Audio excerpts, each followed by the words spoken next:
नमस्ते सर्वांना, मी अंजली कदम आणि स्वागत आहे तुमचं आपल्या एका नवीन व्हिडिओमध्ये। संध्याकाळी अशा पॅटर्नचा एक ब्लाऊज शिवलेला आहे। फिनिशिंग थोडीशी बाकी आहे, लेस वगैरे लावणं बाकी आहे। फ्रंटने असा दिसतोय ब्लाऊज, बोटनेक नाही आहे पण प्रिन्सेस कट आहे आणि ही खूप सुंदर अशी डिझाइन होती। कस्टमरला सेम अशीच डिझाइन हवी होती, त्यामुळे हा पॅटर्न केलेला आहे मी। आणि आधीच्या व्हिडिओमध्ये तुम्ही पाहिलाच असेल, मी हा ब्लाऊज पीस आणि साडीबद्दल तुम्हाला सांगितलेलं। हा स्लीवलेस ब्लाऊज तयार केलेला आहे। अगदी रविवारी सकाळी लवकर द्यायचा होता ब्लाऊज, त्यामुळे सकाळपासून हा ब्लाऊज करत बसले। अनन्या काव्या बैठकीला जाऊन आल्या, नाश्ता वगैरे झाल्यानंतर छान असा डान्स करतायत, एन्जॉय करतायत। सुट्टीच्या दिवशी अशीच मजा मस्ती चालूच असते अनन्या आणि काव्याची। टीव्हीवर तुम्ही पाहू शकता कोणतं गाणं आहे कमेंटमध्ये नक्की कळवा।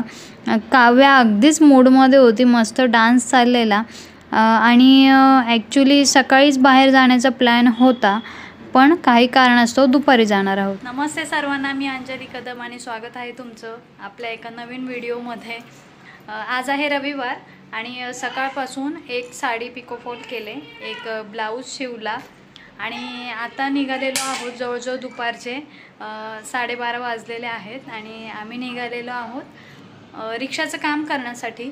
आम्ही रिक्षा कशी मॉडिफाय केले आणि कुठे काम करतो पुण्यामध्ये, तर व्हिडिओमध्ये पुढे नक्की पाहाल तुम्ही। आणि रिक्षाचं काम करून झाल्यानंतर संध्याकाळी जाणार आहोत आईकडे, तर व्हिडिओ पूर्ण पहा। अगदीच दुपारचे 12:30-1 वगैरे वाजलेला आहे आणि हा इतका सुंदर एरिया आहे की पुण्यात राहणारे प्रत्येकजण हा एरिया लगेचच ओळखतील आणि नाव सांगतील। तुम्ही जर पुण्यातले असाल तर नक्की या एरियाचं नावसुद्धा कमेंटमध्ये कळवा। खरं तर आम्ही निघालेलो आहोत आकुर्डीला आणि रिक्षाचं काम कुठे करतो आम्ही आज तेही शॉप दाखवणार आहे मी, व्हिडिओ कंटिन्यू पहा। खरं तर खूप फेमस आहे ते शॉप पुण्यामध्ये आणि तुम्हीही बऱ्याचदा आलेलासुद्धा असाल तुमच्या गाडीला मॉडिफाय करण्यासाठी। त्यांना खूप हौस आहे असे काही गोष्टी करण्यासाठी। तर अशी पट्टी रिक्षाला लावून घेतली। रिक्षाचा पूर्ण लूक एका व्हिडिओमध्ये नक्की दाखवेन। असं छोटंसं काम केलं, लाईट्स वगैरे सुद्धा लावायच्या आहेत। खरं तर घरात जेवण वगैरे आवरूनच आलेलो आहे, पण आत्ता पुण्यामध्ये इतकी गर्दी आहे ना की आम्ही भरपूर वैतागलो दुपारचं थांबण्यासाठी, कारण आजूबाजूला तुम्ही पाहू शकता भरपूर गर्दी होती त्या शॉपमध्ये। आणि एका साईडला आमचंही काम चाललेलं, त्यांचीही थोडीफार हेल्प चाललेली, काम करतात त्यांना। खरं तर अगदीच 10-15 मिनटाचं काम होतं, पण गर्दी असल्याकारणाने भरपूर वेळ लागत होता आणि दुपारचं भरपूर कडक ऊन आहे सध्या, त्यामुळे आम्ही तर पूर्णच वैतागलो होतो। आणि दुपारची वेळ असल्यामुळे थोडंसं स्नॅक सेंटर वगैरे पण बंद होते आणि इथे दुकानाच्या शेजारीच मारुतींची, हनुमंतांची खूप सुंदर अशी मूर्ती आहे, मंदिर आहे। आम्ही सर्वांनी तिथे आशीर्वाद घेतला। हे शॉप आहे रिक्षाचं, जिथे भरपूर रिक्षा येतात मॉडिफाय करण्यासाठी, भरपूर छान काम केलं जातं आणि खरं तर तुम्ही बऱ्याचदा आलासुद्धा असाल। कडक ऊन असल्यामुळे भरपूर वैताग आलेला आणि काम झाल्यानंतर ते चेक करतायत व्यवस्थित काम झालेलं आहे का, कारण आमच्या घरापासून बरंच लांब आहे हे शॉप आणि एवढ्या लांब सारखं अपडाऊन करणं जमत नाही, त्यामुळे वन टाईम विचार करून काम करतो। लाईट्स वगैरे बसवल्या आणि एक सेल्फी धगधगत्या उन्हात, आणि काम झाल्यानंतर आम्ही निघालो आईकडे जाण्यासाठी, कारण रविवार आहे, सुट्टी आहे आणि आज रविवारी नाही गेलो तर मग पुढच्या रविवारी किंवा इतर सुट्टीच्या दिवशी वेळ मिळेल आणि आज वेळ आहे। घरात माझंही काही अर्जंट काम नाही आहे कपड्यांचं, त्यामुळे मग आज आईला भेट देणार आहोत। आणि आईकडे आल्या तर आम्ही पहिले तर टेरेसवर जातो। आईने आणि दादाने काय नवीन झाडं लावलेली आहेत, काय अरेंजमेंट केलेली आहे व्यवस्थित। एक दिवशी पूर्ण आईच्या टेरेसवरचा सर्व झाडं कोणती झाडं लावलेली आहेत, कसं गार्डनिंग केले याच्यावरही पूर्ण व्हिडिओ बनवणार आहे मी.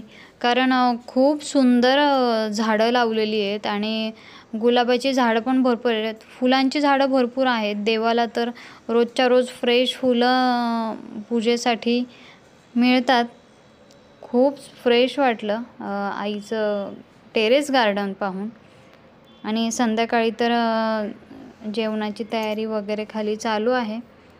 अनन्या, काव्य आणि तन्मयी खेळत आहेत. इथे आईची थोडीफार कामं चालू आहे.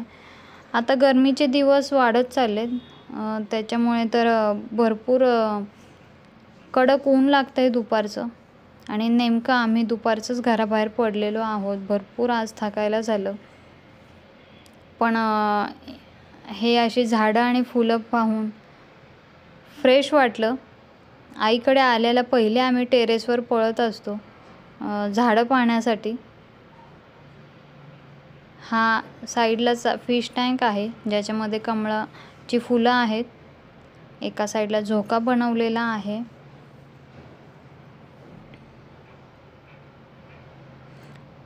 संध्याकाळी जेवण वगैरे झाल्यानंतर आम्ही घरी जायला निघणार आहोत. कारण सोमवारी अनन्याची सकाळी लवकर स्कूल असते आणि मग रात्री लेट झालं तरी पण रात्रीच निघतो घरी जाण्यासाठी. आईची इथे भाजी निवडायची तयारी. अनन्या मॅडम आल्या गेम खेळायला लागले. तन्मयी आणि काव्या तर खेळत आहेत त्यांचं.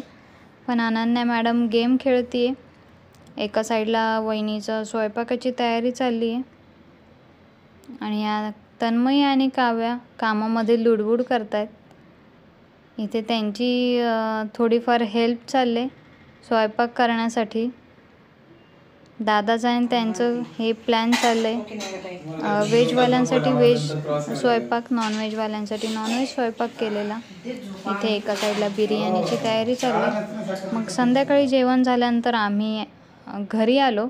आणि पुण्यातली ही बिल्डिंग कोणती आहे तेही कमेंटमध्ये नक्की कळवा. खूप सुंदर आहे बिल्डिंग. कार्डशीट पेपरवर ड्रॉइंग केल्याप्रमाणे खरं तर वाटते मला तर खूप आवडते. बांधकाम जुनं आहे पण खूप आखीव रेखीव अगदी ड्रॉइंग केल्याप्रमाणे आहे. आजचा हा व्हिडिओ तुम्हाला कसा वाटला कमेंटमध्ये नक्की कळवा. आणि व्हिडिओ आवडला असेल तर नक्कीच व्हिडिओला लाईक करा, शेअर करा आणि चॅनलला सबस्क्राईब करा. धन्यवाद.